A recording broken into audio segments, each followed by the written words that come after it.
大家好，又到咗教你自期嘅時候啦。今集咧要帶大家點樣用呢個八達通嘅 app，你可以唔使去7 OK 咧，都可以自己去充值你嗰張八達通嘅。咁第一步咧，一定要開呢個 NFC 嘅通訊先嘅。NFC 咧就係嗰個手機連接電話嘅其中一個。咁你唔打開佢咧，你係咩都做唔到嘅。好啦，打開咗佢之後咧，咁你預先裝定咗個八達通 app 啦。打開咗佢，增值嚟講呢，咁你就要用個八達通錢包去增值。咁而家呢，你見到我呢一度有300蚊，咁我可以做啲乜呢？一係我就增值落去個八達通度。如果你覺得300蚊都唔夠呢，咁你就要入錢。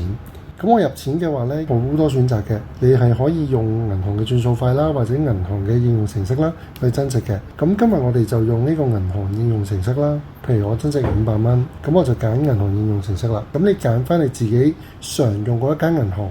因為咧，你本身係會要做一個綁定嘅動作嘅。咁你綁定咗之後咧，你會見到呢度就係話經呢一個銀行俾500蚊轉帳俾八達通公司，你會見到啦，出咗500蚊已經交咗落去咯喎。好啦，咁啊完成啦，已經見到即刻增值咗800蚊啦。好啦，咁我跟住咧就要揀增值八達通，就係中間下邊呢一度自由輸入啦。譬如今次我想增值300蚊。咁增值八達通用頭先銀包嘅錢啦，咁就撳立即增值。咁咧跟住你就一係入密碼啦，一係生物認證啦。認證咗之後咧，佢度就教你啦，記得你將你張八達通咧就喺後邊個電話嗰度咧拍入去。咁一般咧都喺正中間對上少少嘅位置。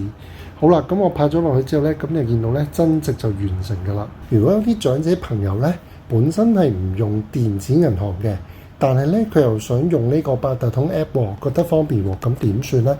就係咧去7-Eleven嗰度咧增值落呢個八達通 app 啦。首先第一步就係揀翻個八達通銀包啦，第二咧就係揀入錢。好啦，咁今次咧我哋就揀現金，咁然後咧就係呢個71。咁你俾呢個條碼嗰個71嗰個朋友仔幫你掃嘅話咧，就已經可以係入現金㗎啦。好啦，最後順帶一提啦，咁我哋呢度順便做埋領取每個月嗰個交通津貼啦。咁你會見到啦，每個月16號之後你就可以攞，咁你就揀領取補貼啦，拍八達通啦。咁好似頭先增值嘅時候咁樣樣，將個八達通駁落去個天線嗰度。咁如果有嘅話，佢會直接加落去嘅。咁而家見到顯示就係我已經係攞咗噶啦，所以就未領取嘅。咁啊，今集教到呢度，好啦。